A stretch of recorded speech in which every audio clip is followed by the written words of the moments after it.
Hey, buddy, watch this. Hello, Regis Kilbin is the name, and Hearthstone is the game, and this is part 2 of my journey to UnGoro card review.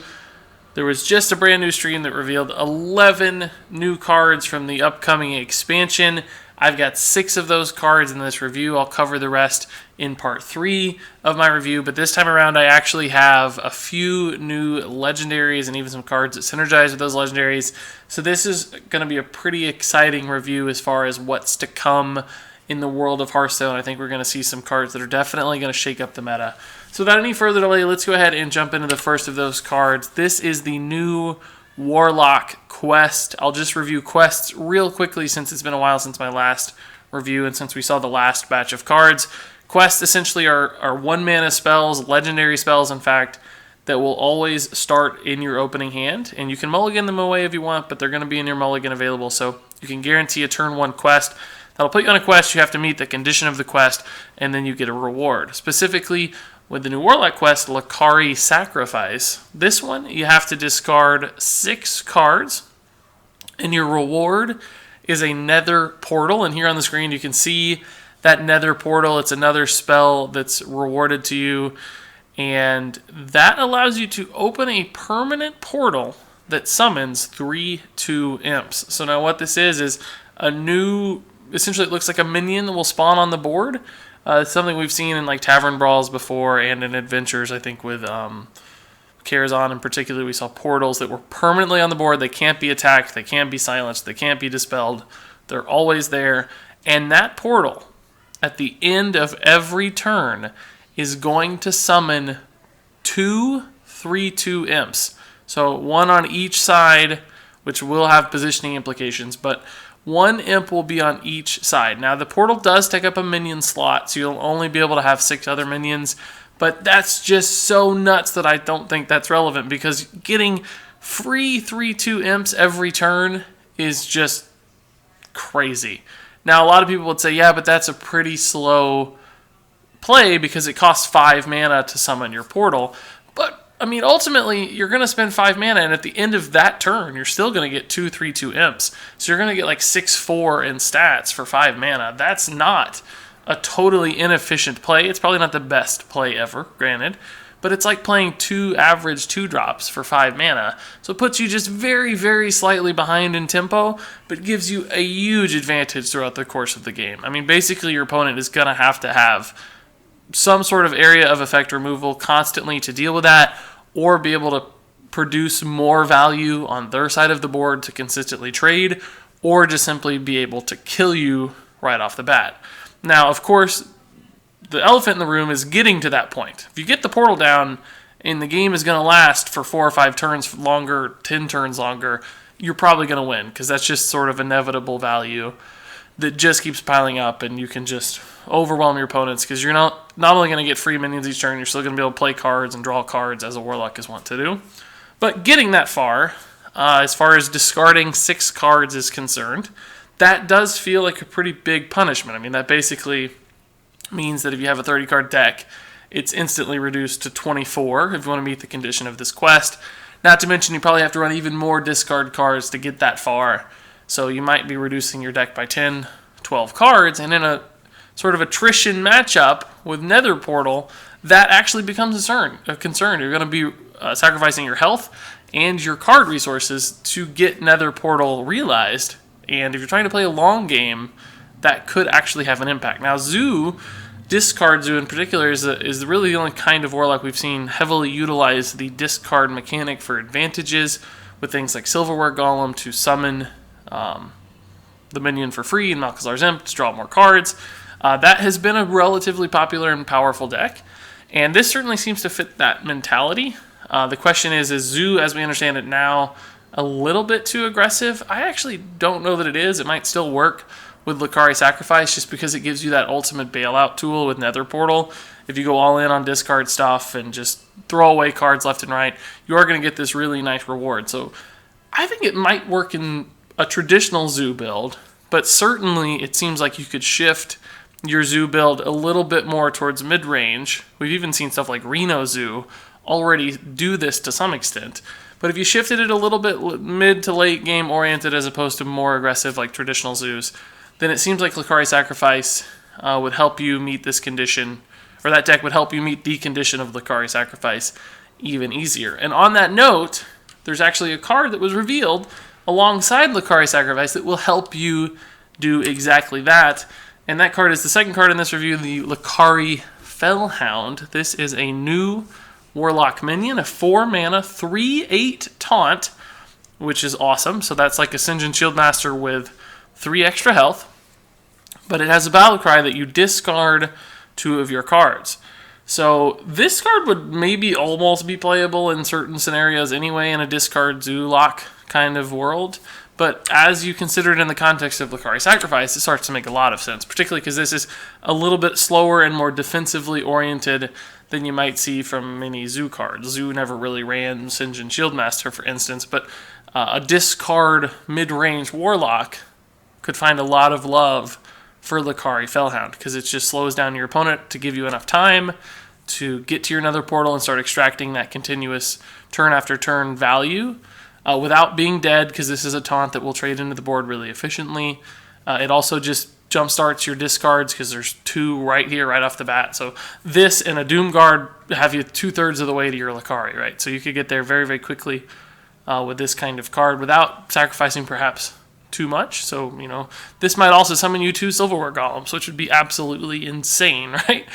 This is also a demon, so there's, you know, the demon synergy considerations to make as well. So who knows, maybe that's another angle that you could build a mid-range Warlock deck upon. But you can see that Blizzard is designing Lakkari Felhound very narrowly to support the quest archetype here. So it seems like that's going to be a theme, by the way, for this expansion. It seems like Blizzard's design is very narrow, that they're going to be supporting the quests that they build, which is good, because, you know, if you're going to put quest cards in, you should certainly have mechanics and cards designed to support those quests. I just hope it doesn't mean that they sacrifice everything else and basically walk people down a very tight path towards an exact build of a deck, because that means not a lot of creativity or deck diversity is going to show up in this expansion. So that's a little bit of a risk, but still, hopefully they can find the balance. We'll have to wait and see as more cards are revealed, because I think at this point there have only been about 15 cards revealed out of 135. All that said, let's go ahead and move on to the next legendary. This one is a rogue minion, Sherazin Corpse Flower. 4-mana rogue minion with the death rattle go dormant. And what that means is essentially when this minion dies, it's going to leave a little seed pod on the ground. And to reactivate that seed pod, in other words, to resummon this minion for free, you have to play 4 cards in a single turn. So not just 4 cards total, but 4 cards in a single turn. So play a 4-mana 5/3, it dies, it goes dormant. You play backstab, backstab, eviscerate, eviscerate. In a turn, the Corpse Flower comes back to life, and you get another 5/3 essentially for free. And theoretically, you can do that forever. But I think this card is all kinds of bad. I think it's really poorly thought out. I think its condition is way too difficult to meet. I think they designed it with the idea that it should die because you want to be rewarded when it dies for getting free value. But unfortunately, in the process, they made a 4-mana minion that's just really slow on the board, and it just dies to 2 drops.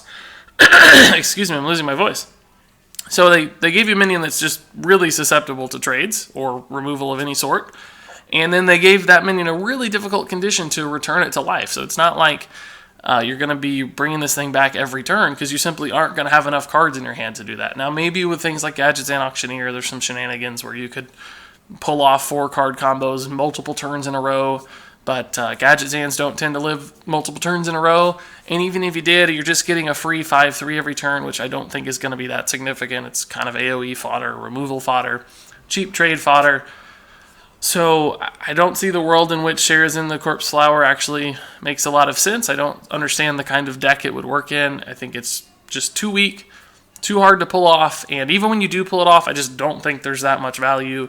I guess they kind of envision this sort of like a Nubarak, where a Mill Rogue could get infinite value out of a minion, but there's just not enough raw value here, even over multiple turns. So unless some sort of crazy Mill Rogue deck shows up that makes this card work right now, it seems pretty fundamentally bad. So let's move on to A legendary that is not bad at all, and in fact I think might be pretty fantastic. This is the return of Elise Starseeker, which I'm excited about. I love Elise. This time it's Elise the Trailblazer, and she's got an upgrade in mana cost. She's now 5 mana, but she's also a lot stronger because she now has 5 attack instead of 3, putting her at a total of 5 mana, 5/5. And that's just a dandy stat allocation. That's a body that's very, very common in Hearthstone and certainly has never held back any other cards in this mana range at this this size. So a 5/5 for 5, fantastic. You can't go wrong there. And she has a really, really cool and interesting battle cry. You shuffle a sealed UnGoro pack into your deck. And an UnGoro pack is a spell, much like she shuffled a spell into your deck before. This time, though, it's just one condition that has to be met. In other words, there's just one piece to the chain. There's not 3 pieces to the chain like the previous Elise. This time, you get the UnGoro pack, you cast it, and you immediately get the reward. And that reward is for 2 mana, you get to add 5 Journey to UnGoro cards to your hand. So what happens is the pack actually pops up on screen, and 5 cards are presented, much like you opened a pack yourself, and you get those 5 cards added to your hand. Now, it was mentioned that the quality of those cards is higher on average than a standard Hearthstone pack. So they said most of the time you'll get at least 1 legendary, and even 2 legendaries really isn't all that uncommon. And I think you're guaranteed to get at least an epic. So it sounds like it's not going to be junk cards as far as rarity is concerned. Of course, not all legendaries are good, and not all commons are bad, and so on and so forth. But regardless, just a 2 mana spell that gives you 5 cards is really good. 2 mana draw 5 would be ridiculous. Not to mention, these aren't actually a part of your deck, so they're free. And any sort of grinder style, fatigue style, late game control style of deck, that's just going to be a lot of extra resources added to your hand very, very quickly. And it's really not even a punishing effect to do so, because you don't feel bad playing Elise, because she's got a solid body, so there's not a lot of downside there. The 2 mana spell doesn't have a lot of downside. It's very fast. On turn 10, you could play that, still have 8 mana to spend on your new cards. And the upside is high, because you never know what kind of cards you're going to get. And certainly your opponent doesn't know what kind of cards you're going to get. So there's that surprise factor and the wow factor. And there's just a lot of value and power packed into that. Now, of course, we haven't seen all UnGoro cards. Maybe they all totally suck.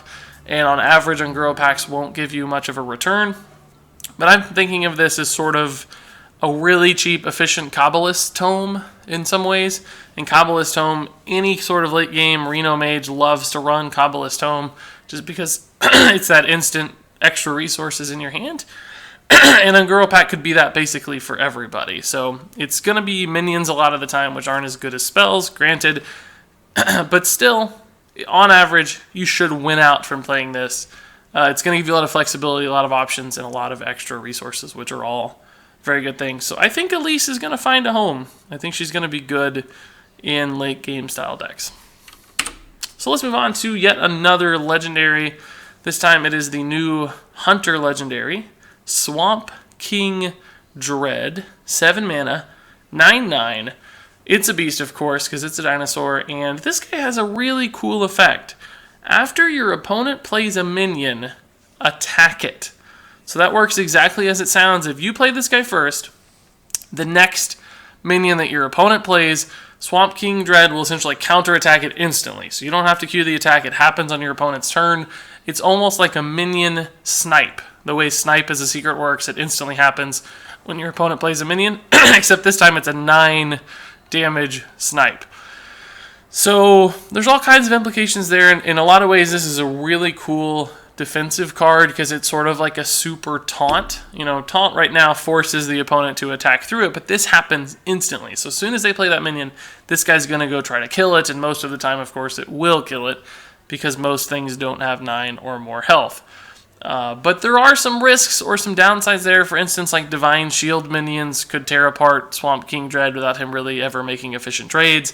Even stuff like Magma Rager, right? Like you could throw a Magma Rager out, and Swamp King Dred is going to take 5 damage on a really cheap minion in what would normally be a really bad trade. Even more so, there's the new poisonous keyword, or I shouldn't say it's new, but the newly added poisonous keyword that's going to be apparently more regular in the game because of the adapt mechanic giving you the option of poison. So you could play a little 1 mana 1/1 adapt poisonous on the board, Swamp King Dred will then kill himself on a really cheap poisonous card. So clearly some risks there, but I don't know how common, the Divine Shield risk and the poisonous risk is going to be. If it's not all that common, Swamp King Dred's a really cool card because it's a nice defensive option for Hunter that allows them to focus on board control passively, but still if your opponent doesn't deal with Swamp King Dred, it's still a big threat that can do a lot of face damage too. So in some ways it's sort of one of those flexible cards like the new Knuckles card from Mean Streets of Gadgetzan that focuses on both clearing the board but also still serving as a threat to your opponent's health, which in many ways is what Hunter seems to be building around currently. And I think this card fits that mentality, and I don't know yet that it's good. It just depends a lot on Adapt and how popular and common Adapt is, because like I said, Divine Shield and Poisonous are two really good counters to this card. But we'll have to wait and see, because if not, if those don't become popular in the meta, I think this thing could be really, really nifty and maybe usher in a new era of Control Hunter. Or maybe not usher in, but at least support a new era of Control Hunter, and that would be a fun thing for me to see. So I think I've got one more card here. Yeah, this time it's an epic, but it's a really, really cool one. It's a new warrior spell, Explore UnGoro. And what this does is it replaces your entire deck with copies of Discover a Card. So essentially you just get a new card that says Discover a Card, and you pick a normal discover options. It could be minions, spells, whatever, right? But it's sort of the renounced darkness of this set, I guess, in some ways. It just throws out everything you have and gives you sort of a meme deck in many ways, where you just pick on the fly each new card what it is you're going to get. And sometimes that's going to backfire in huge ways, because you're going to get like 3 terrible wisps or tiny murlocs or whatever. And sometimes you're going to get like 3 crazy legendaries, right? Sometimes you're going to get the perfect spell, sometimes you're going to get useless stuff. But you're going to have a lot of choice and a lot of control, which is intriguing. I don't know that this is totally terrible. I think it's mostly designed for fun and for laughs and for highlights on streams. But I think there is a world where if you have a deck that needs sort of a late game bailout card, much like Elise Starseeker was in the past, where Elise could turn like useless whirlwinds, for instance, into Tyrian Forgerings. This is the kind of card that could turn useless Acolytes of Pain that you don't want to draw off of. Useless whirlwind effects. Just junk that's left in your deck and you know it's there.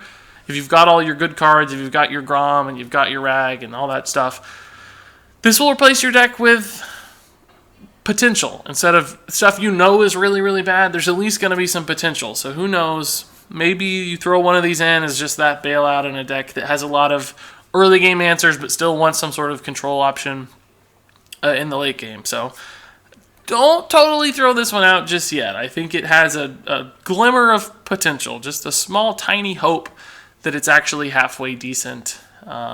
Probably bad, don't get me wrong, probably really bad, but there's a chance it sees plays from time to time. So that said, that's going to wrap it up for me and this particular card review, part 2 of my Journey to UnGoro card review. I'm going to go through these cards real quickly. I think this is a card that will definitely see play. I think it's good. I think this is a good card that will be played. I think this is a terrible card that won't be played. I think this is a good card that will be played. I think this is a good card, but I'm not sure it'll be played just yet. And I think this is, on average, a bad card that won't be played, but has just a chance, just a very, very slight chance of being played. So that said, if you guys have any thoughts, comments, or questions about these cards, I'd love to hear your take. What do you think was good? What do you think was bad? Did I get it right? Did I get it all wrong? Let me know in the comments below. But until then, thank you so much for watching. And until next time, game on.